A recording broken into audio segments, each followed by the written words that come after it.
I'm Lori Drown. I was in the Air Force for 5.5 years, active duty. Got out, went to college, and then was an Army civilian for 32 years. As a ground radio operator, my first assignment was to MacDill Air Force Base in Tampa, Florida. And we did what flight following. This is back in the 70s, late 70s, so before a lot of current technology. So when a military aircraft would leave a military base, and it didn't matter what branch of the military, if it was heading over to Europe or even down to Panama or to Cuba, to Guantanamo Bay, once they left the distance, the control range from the air traffic controllers, then they had to file a departure report with us at MacDill. We were the East Coast stateside airway station that followed them. So then we'd get their departure time, their destination, and estimated time of arrival. We'd get the next position point where they would check in, just so we knew their flight path and where they were going, so we kept a kind of a distant ear out for them. If they were late filing a position report, then we would broadcast on the frequency to find out what had happened. It varied a lot. If they had a special operation going on, then of course we'd have a lot more planes to follow. We usually had 3 radio operators under headsets with a different frequency in each ear. And you could have multiple aircraft on each frequency. So if their reporting times were close together, you would basically have to stack them up. You'd say the call sign of the aircraft, year number 1, hey, year number 2, year number 3, whatever. And then you'd go back to the first one that you were in the middle of doing the position report and tell them to continue. And going back and forth between frequencies as needed. The Mars station is the military affiliate radio system, and it was using ham radio operators.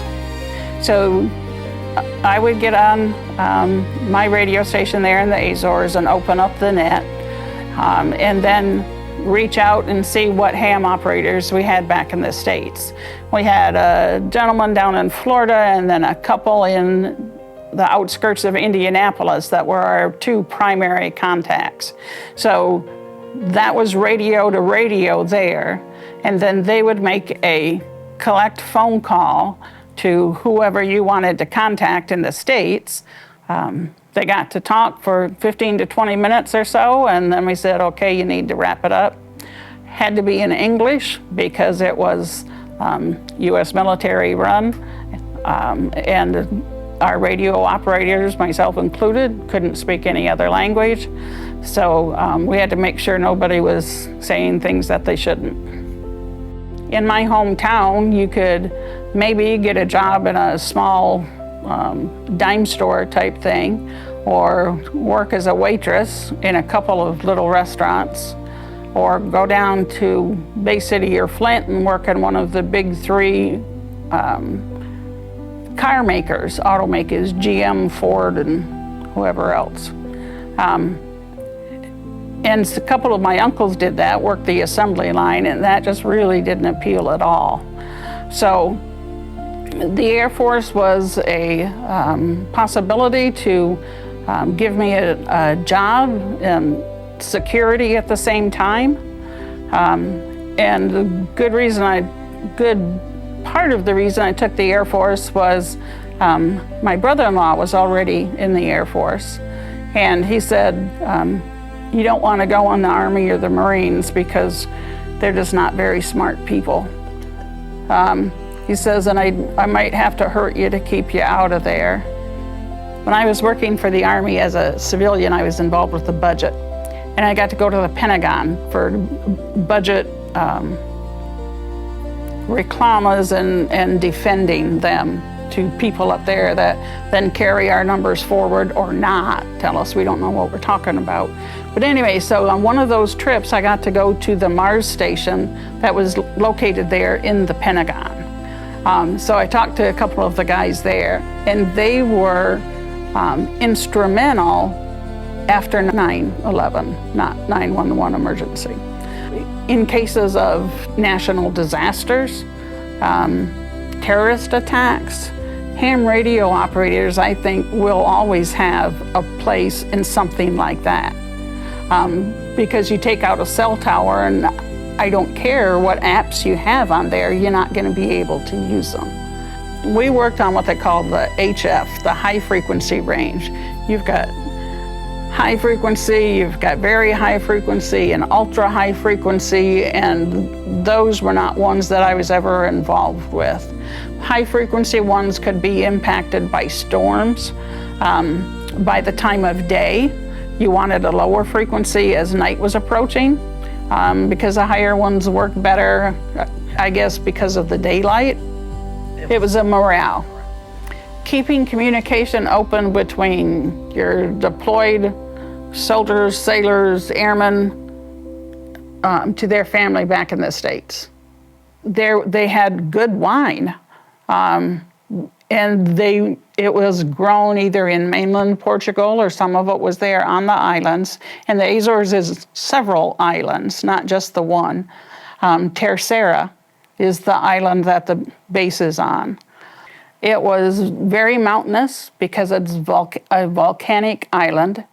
A lot of times it would be either an ox or a couple of donkeys, with the man walking behind them, behind the manual plow like we had here in the 1800s. The winters didn't get that cold, maybe into the 50s, but the winds were horrendous. You'd have a car there for a while, and you would be warned when you first got there.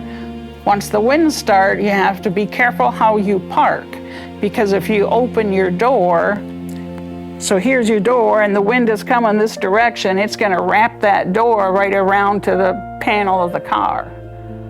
That's how strong the winds would get. Sometimes we had to close the landing strip because it was not safe to have anybody up in the control tower because it was swaying too much. Chuck was kind of isolated when we moved here. Got here in August of 2011, and he had been kind of isolated. We had friends. We lived in Iowa for about 9 years, had friends there, but it was ladies I worked with and their husbands. He found a home here with people who had been where he had been, who had made the same sacrifices, who had seen some of the same things, even just the different countries, and being able to reminisce. And then after he died, it's been helpful. I told the Veterans Legacies folks a couple of months ago, I said, my hug meter gets down really low sometimes, but I can come here and know that I'll get hugs. So just having that support, having people reach out and say, hey, we're going to the ball game tonight, you wanna go? Oh man, I can't, but keep me in mind. And I turned 65 in September, so then I can really be a member. I was committed to my family, committed to the Air Force, stayed connected to the military. That's part of the reason when I got out of college with an accounting degree, I went to work for civil service and stayed 32 years working for the Army. You only get one life, and you need to live it the best you can. And it's not just a platitude, it really is. It's all about decisions that you make. You think it's okay to do drugs or drink after the football game tonight, but what is that going to do to you 6 months from now, 3 months from now? Are you even going to make it that far? Choose to live, and choose to live well.